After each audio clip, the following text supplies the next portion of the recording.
we found out about the imminent overturning of Roe v. Wade and the Supreme Court's ruling on behalf of the state of Mississippi in the Dobbs case. We found out about this from a leak.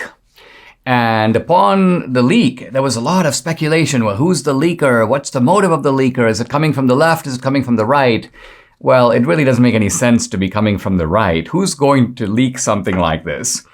It's going to be someone who wants to mobilize public agitation, a public outcry, and put pressure, as they are trying to do now, on the conservative justices to back off, to get scared, to succumb to the mob, if you will. Well, who's going to do that? That's going to come, obviously, from the left.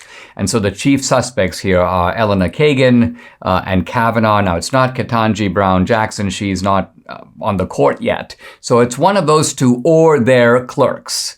Now, that's a very small population of people, and it should be relatively easy to find out who did this. So I find it a little strange that even though for several days, apparently there's an investigation into this leaker, the identity of the leaker is not yet known. I suspect it is known. And I suspect that they're trying to figure out, this is the Biden administration. Remember, this is the team that benefits from the leak. This is the team that itself is on the side of the leaker. This is the team that wouldn't mind if there's pressure put on these justices. And so they're probably trying to figure out, how do we sort of diffuse this? How do we not, they don't want news stories, the leaker caught, the leaker, oh, it's Sotomayor. What if Sotomayor's clerks and Sotomayor gave her tacit blessing? The clerk goes, hey, I asked Sotomayor. She goes, do what you want. She goes, do what you think is right. Who knows what happened here? I mean, when I say who knows, they know. I believe they probably know. How can they not know? So they're now dealing with this not as a truth-telling enterprise, like, listen, we better fess up as to who it was, but as a crisis management problem. How do we not hurt our own side by revealing who it was, by intensifying public disgust at how the Democrats and the left habitually operate? How do we sort of neutralize the story? And of course, they've got a cooperative media. Hey, what do you want me to report? Do you want me to really say? Maybe we won't. We don't have to say, do we? So what you have here is a very dysfunctional political system in this country right now, in which the cultural left is sort of working in concert with the Biden administration, not to tell the truth, but to suppress the truth. We see the same thing, of course, with the movie, a kind of almost coordinated effort. Some people trying to ignore it, other people, fact checkers, trying to, challenge it. And the whole enterprise is fraudulent. I mean, first of all, these fact checkers all hide behind, fact check, PolitiFact.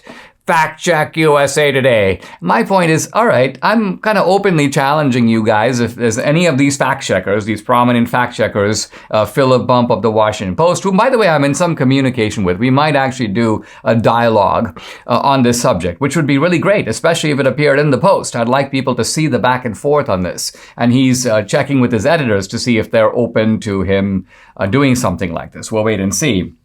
But the Politico fact checker, the fact checker for the Atlanta Journal-Constitution, the AP fact checker, if any of these guys is willing to do a public exchange, I'm delighted to get an auditorium. We'll have a big crowd there. We'll pay your speaking fee. And let's have it out. Let's examine side by side the evidence for and against the ideas that are put forward in the movie, and let's see what's what. Now, let's come back to this topic of Roe v. Wade. And I think what is so telling about this is that Alito's draft decision, it's not the final decision. We can actually expect that there's going to be some back and forth on this. Probably there will be some points raised by Kagan, by Sotomayor, by others, maybe even Roberts. Roberts, it appears, is taking kind of the middle position that leans pro-life, I should say. I mean, Roberts appears to be willing to uphold the Dobbs Mississippi law and allow regulation of abortion 15 weeks and beyond, but perhaps to uphold Roe up to that point, which is to say that a woman has a constitutional right, so-called, to abortion up to the point of 15 weeks. By the way, 15 weeks is a little before viability. Viability kicks in a little bit later, I think around 20 weeks, so closer to 20 weeks.